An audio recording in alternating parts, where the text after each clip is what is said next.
අපේ මේ ලෝකේ පිහිටලා තියෙන්නේ සම්පූර්ණයෙන්ම දුක මතයි. මෙන්න මේ විදිහට තමයි අපේ බුදුරජාණන් වහන්සේ දේශනා කරලා තියෙන්නේ. බුදුරජාණන් වහන්සේලා දේශනා කරන්නේ මේ දුකින් පිරුණු සසරින් බේරීමේ මාර්ගයයි. බුදුදහම තුළ දුක කියන එකට කොච්චර මුල් තැනක් දීලා තියෙනවද කියලා කියනවනම් චතුරාර්ය සත්‍යයේ පළමු සත්‍යය තමයි දුක්ඛ සත්‍ය. ඉතින් මේ වෙනකොට නවීන විද්‍යාවෙන් බුදුදහමේ කරුණු වලට ගොඩක් සමාන දේවල් පවසමින් ඉන්නවා. ඉතින් ගොඩක් ජීව විද්‍යාඥයන් කතා වෙන දෙයක් තමයි මිනිසා නිරන්තරයෙන්ම විඳින දුක. කොහොම හරි දුක්ඛ සත්‍ය කියලා කියන්නේ අති විශාල ගැඹුරු දෙයක්. ඉතින් විද්‍යාඥයන් මේ දුක්ඛ සත්‍ය අවබෝධ කළා කියලා කියන්නම බෑ. මේ ගැන හරියටම කියනවනම් විද්‍යාඥයන් විද්‍යාවෙන් මේ දුකේ ඊ타ත්ම සුළු කොටසක් දැක්කා. දැකලා ඒ දේ මේ වෙනකොට පවසලා තියෙනවා. ඉතින් මොකක්ද විද්‍යාඥයන් අලුතෙන්ම පවසන දේ? ඒ ගැන කතා කරන්න අපිට යන්න සිද්ධ වෙනවා 1998 අවුරුද්දට. 1998 වර්ෂයේදී ජෝන් කැසියපෝ කියන විද්‍යාඥයා මොලේ මස්තිෂ්ක බාහිකයේ ධනාත්මක උත්තේජන වලට වඩා ඍණාත්මක උත්තේජන වලට දක්වන ප්‍රතිචාරය ඊ타ත්ම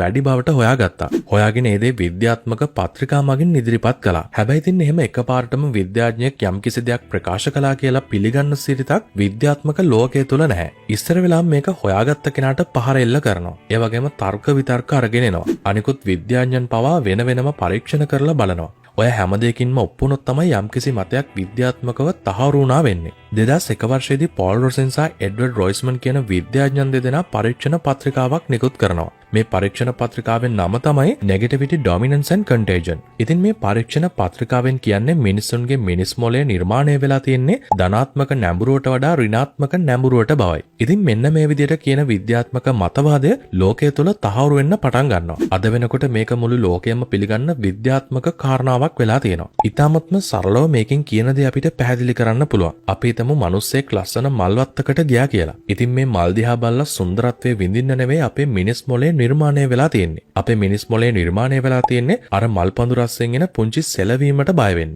කවුද දන්නේ ඒක හෙලවෙන්නේ පඳු රසයෙන් ඉන්න ලොකු නායක හින්දාද කියලා. මෙන්න මේ විදිහට පුංචි දෙයක් පවා අල්ලගෙන බොරුවට කලබල වෙන්න තමයි අපේ මොළේ නිර්මාණය වෙලා තියෙන්නේ. පරිණාමවාදයේදී අපේ මිනිස් මොළේ මෙහෙම නිර්මාණය කරලා තියෙන්නේ මිනිසාගේ පැවැත්ම වෙනුවෙන්. ඒ නිසා තමයි මිනිසා වසර ලක්ෂ ගණක් තිස්සේ තාමත් නොනැසී ජීවත් වෙන්නේ. ආතතිය, බය සහ අසහනය කියන දේ තමයි මිනිස් වර්ගයා ඉදිරියට අරගෙන යන්න ඉන්ධන සපයන්නේ. සරලවම කියනවනම් මිනිස්සු නිර්මාණය වෙලා තියෙන්නේ සිද්ධ වෙන හොඳ දේවල් 100කට වඩා සිද්ධ වෙන එක නරක දෙයක් වඩා හොඳින් දැනෙන විදියට.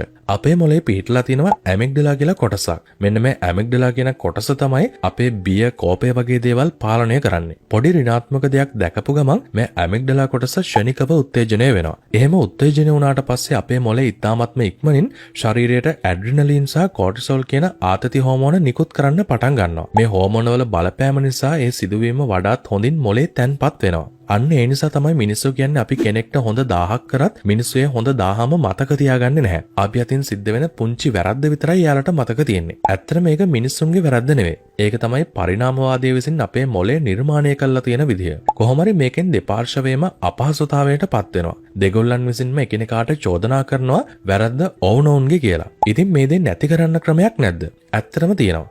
ඒ තමයි සිහිය. හොඳ සිහියකින් අපිම මේ දේවල් නිරීක්ෂණය කරන්න ඕනේ. අන්න එහෙම වුණොත් තමයි මේ දුක නැති කරන්න අපිට පුළුවන් වෙන්නේ. ඇත්තට මේ මිනිසාගේ මොලේ ගොඩක්ම පුදුමාකාරයි. හිතන්න ඔයාට 100 දෙනෙක් ප්‍රශංසා කරනවා. එක්කෙනෙක් ඔයාට බනිනවා. ඔයාගේ මොලේ ගොඩක්ම රැඳෙන්නේ අර 100 දෙනා ප්‍රශංසා කරපු එක නෙවෙයි. අර එක්කෙනෙක් බැනපු එක විතරයි. මෙන්න මේ විදිහට තමයි අපේ ලෝකය ගලාගෙන යන්නේ. හොඳට මතක තියාගන්න පරිණාමවාදයට කවදාවත් අවශ්‍ය වුණේ නැහැ ඔයාව සතුටින් තියන්න. පරිණාමවාදයට අවශ්‍ය වුණේ ඔයා පුළුවන් තරම් කාලයක් ජීවත් වෙලා පුළුවන් තරම් ඔයාගේ වර්ගයා බෝ කරන එකට. හැබැයි ඒ දෙයට ටූල් එකක් ඕනේ. ඒ ටූල් එක තමයි සතුටට වඩා දුකටපත් වෙන එක. ඒ වගේම බය, අසහනය වගේ දේවල්. ප්‍රියමනාප දේවල් අපිට ලැබෙනවට හැමෝම කැමති. සැප සහ සතුට හොයන්න අපි පෙළඹෙන්නේ අන්න ඒ නිසා තමයි. අපි කැමති හැමදාම ලස්සනට ඉන්න. ඒ වගේම වයසට නොයා ඉන්න.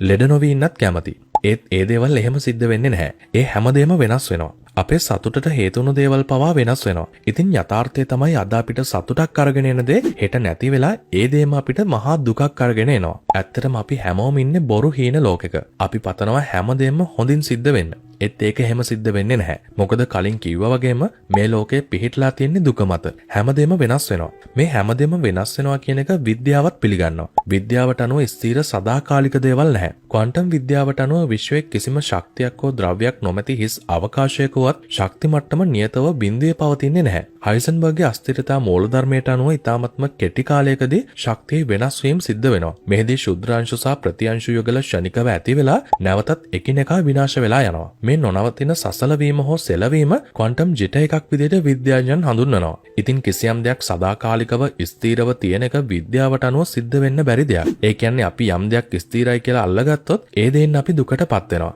මොකද හැමදේම නැස්සී යන නිසා. යථාර්ථයේ ඒක වුණාට අපේ මොලේ ඒක තේරුම් ගන්න එහෙම නෙවෙයි. මොකද අපේ DNA වල ලියවිලා තින්නේ පුළුවන් තරම් කාලයක් ජීවත් වෙලා පැවතිලා වර්ගය බෝ කරන්න. නමුත් මේකේ ප්‍රතිඵලය තමයි මහා දුකක් අපිට හිමිවීම. ඒ වගේම අපිට එකපාරටම අහුවෙන්නේ නැති දුකකුත් අපි විඳින්න ඉන්නවා. ඒ තමයි සංකත දුක. අපිට මේ ශරීරයේ මේ විදිහටම පවත්වාගෙන යන්න කොච්චර දුකක් දෙන්න ඕනේද?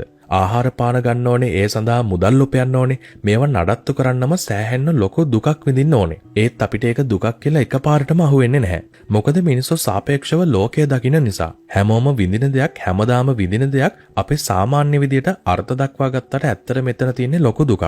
ඉතින් පරිණාම විද්‍යාවට අනුව මේ වගේ යථාර්ථය දකින්න පුළුවන් හැකියාව ජාන තියෙන අයත් මේ ලෝකෙ ඉපදෙන්න ඇති. ඒත් ස්වභාව ධර්මයේ නීතියට අනුව ඒකට ඕනේ කොහොම හරි ජීවින්ගේ පැවැත්ම රඳවා ගන්න විතරයි. ඒ නිසා එයාලගේ ජාන පරම්පරාව ඉදිරියට අරගෙන ගියේ නැහැ. උදාහරණයක් විදිහට අය අපි අනුන්ට පෙන්න එක එක දේවල් කරන්නේ. අපිට කීයටවත් අවශ්‍ය නැහැ සිස්ටම් එකේ අනිත් පැත්තට යන්න. අපිටත් ඕනේ පවතින සිස්ටම් එක කොච්චර බොරුවක් වුණත් ඒ බොරුවත් එක්කම ඉස්සරහට යන්න. අපේ මොළය නිර්මාණය වෙලා තියෙන්නම අපිව තනියවම ජීවත් කරවන්න නෙවෙයි. රැලක් හෝ කණ්ඩායමක් ඇතුලේ ජීවත් කරවන්න. ඉතින් සිස්ටම් එක ගලාගෙන යන විදිහට බොරුවෙන් පිරුණු මායාවක ජීවත් වෙනවද? එහෙමත් නැතිනම් රැඩිකල් වෙනසක් කරමින් යථාර්ථය අත්දකින්නවද කියන තීරණය තියෙන ඔයාගේ අතේ. ඉතින් මේ හා සම්බන්ධව ඔයා හිතන්නේ මොනවද කියලා අනිවාර්යයෙන්ම පහලින් කමෙන්ට් එකක් දාන්න අමතක කරන්න එපා. අපි මේ වගේම අලුත්ම වීඩියෝවකින් හම්බෙන බලාපොරොත්තුෙන් අදට සමු අරගෙන යන්නට තමයි සූදානම් වෙන්නේ. ඔයාලා තාමත් අපේ channel එක subscribe කරලා නැත්නම් අනිවාර්යයෙන්ම පහලින් තියෙන රතු පාට බටන් එක ඔබලා subscribe කරන්න. ඒ වගේම පුංචි bell icon එක click කරොත් අපි අලුතෙන් වීඩියෝ එකක් දාපු ගමන් ඔයාලකට ගෙන්න ගැනීමේ හැකියාව තියෙනවා. ඉතින් අපි අලුත්ම වීඩියෝවකින් හම්බෙමු. සියලුම දෙනාට සුබ දවසක්.